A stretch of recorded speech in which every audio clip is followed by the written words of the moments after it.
You are listening to Dark Whispers by Jalan, true horror that lingers long after the story ends. Subscribe for daily dives into the eerie, the unexplained, and the stories that were never supposed to be told. Click. Silence again. But not for long. The box came in last night. No frills. Just thick cardboard and international tape. A handwritten label in red marker that said fragile. That was a lie.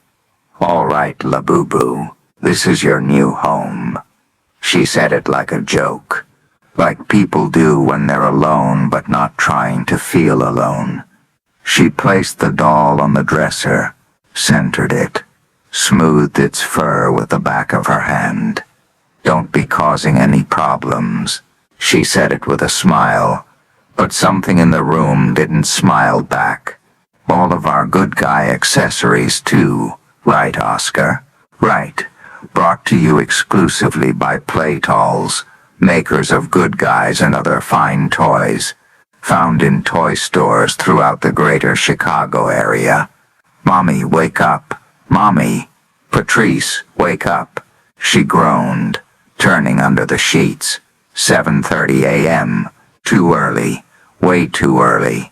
But birthdays don't wait. What time is it? It's a beautiful day outside. It's only 7:30 in the morning. Day. It's a beautiful day, isn't it?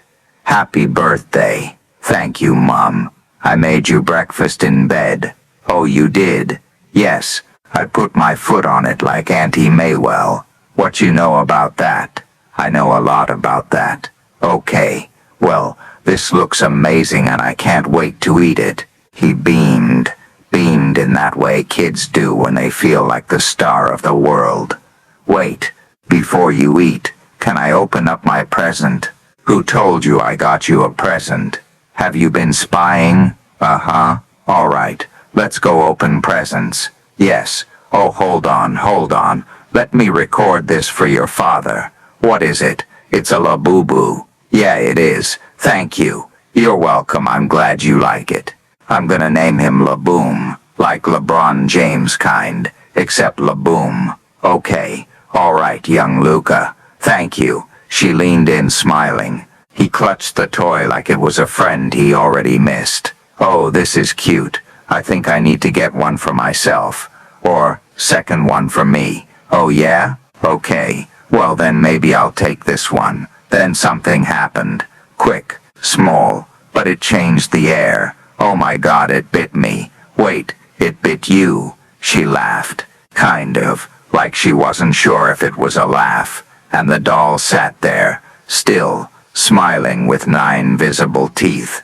The morning started like any other, except it didn't. There was no laughter, no cereal slurping, no mommy, guess what I dreamed, echoing down the hall. Connor was sitting cross-legged on the living room rug. Same pajamas, same socks twisted on his feet, but something about him looked paused. His eyes were locked on the TV, but they weren't with the TV. They were behind it, beyond it, distant. A bowl of cereal sat in front of him, milk long gone warm, the flakes floating in slow circles like they were waiting for permission to dissolve. Next to him, Laboom, positioned upright, its head tilted slightly, not forward, not backward, just enough to feel like it was leaning in, listening. You okay, baby? She asked from the kitchen, wiping her hands on a towel. There was no real alarm in her voice yet. Just habit, just mother sense. Yeah. You sure? Yeah, me and Laboom are just watching TV. He said it like it was nothing. Like it was a regular morning. But he never called toys me and anything. All right then, you want me to make you some eggs? No thanks. You eat anything? I'm not hungry. That stopped her. This was the same boy who once cried because she ran out of waffles.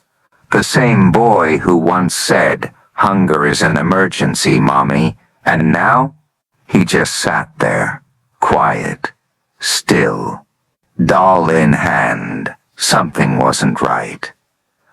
Later that day, she walked past his room and heard whispering, not the playful kind, not superhero adventure whispering. This was secret-keeping whispering, the hushed, sacred kind that lives under covers and behind closed doors. She opened the door slow. He was sitting with his back turned, shoulders hunched, whispering low. "Who you talking to? Labubu. What y'all talking about?" "Nothing." He said, "Don't tell." He said it without hesitation. No smile, no flinch, just the plain weight of a rule. Something about that. It hit her in the chest, a pressure. Like standing in a doorway and realizing you left the stove on 3 hours ago. That night, as she passed his room, she heard him laughing. Not loud, not full, just soft, breathless, like something had told a joke only he understood. She opened the door. He stopped laughing instantly, just sat there, in the dark, doll in his lap, eyes wide. "You need to go to sleep, Connor." "I can't. Labubu's not tired." She blinked. "Well, Labubu don't run this house." No reply, just a long stare, and silence. As she turned to walk away, something behind her moved, fast, small, but real. She spun around. Nothing, just the hallway, just shadows, and a cold draft that shouldn't have been there. The next morning, she found a pair of scissors in the hallway, and a trail of tiny threads, red and black, leading down the carpet like breadcrumbs. She picked one up, yarn, from a doll. She knew that material, that texture. "What is this?" "Nothing. You've been cutting up your toys." A pause. No. The lie was soft, too soft. It didn't even try to hide itself. It just sat there, like the truth had already packed its bags and left. Over the next few days, things got worse and stranger. Connor would be fine one minute, giggling, telling her that Labubu wanted to play hopscotch, that Labubu was his best friend now, that Labubu said he had a job to do, whatever that meant, and the next minute he'd fall still, just look at her, or past her, as if something behind her was far more interesting, far more important, far more real. And then there were the rhymes. She'd hear them while folding laundry, or cleaning the kitchen, soft, musical, repeating. Labubu sees, Labubu knows, Labubu laughs when nobody goes. It should have been cute, like one of those made-up songs kids sing about frogs or lollipops. But it wasn't. It felt heavy, like it didn't come from a child's mouth, like it had been whispered to him, practiced. She caught him feeding the doll one night. Not pretend, not play, real food, chicken, mashed potatoes. She watched him press the spoon gently against the doll's mouth, stitched shut with that same red thread she found on the carpet. "What are you doing?" "He's hungry." "But it's not real." It said it was. She didn't argue. She just picked up the plate and walked away. But her hands were shaking. Later that night, she found him curled in bed, small, silent, still holding Labubu, tight to his chest like a shield. But his face didn't look like a child's. Not fully. There were lines in it now, darkness under the eyes, weight around the mouth, like something had grown in him, something that didn't belong. She sat down beside him, rubbed slow circles into his back, the way she used to when he had night terrors at 3 years old. He didn't flinch, but he didn't look at her either. "You know I love you, right?" He nodded. "You're my son too, no matter what." He turned his head, looked at her, just for a second, and in that second, She saw it, the real him, peeking out from whatever shadow had taken root. I know. She kissed his forehead, turned off the light. The room settled into quiet, but just as she closed the door, she heard him whisper, not to her, not for her.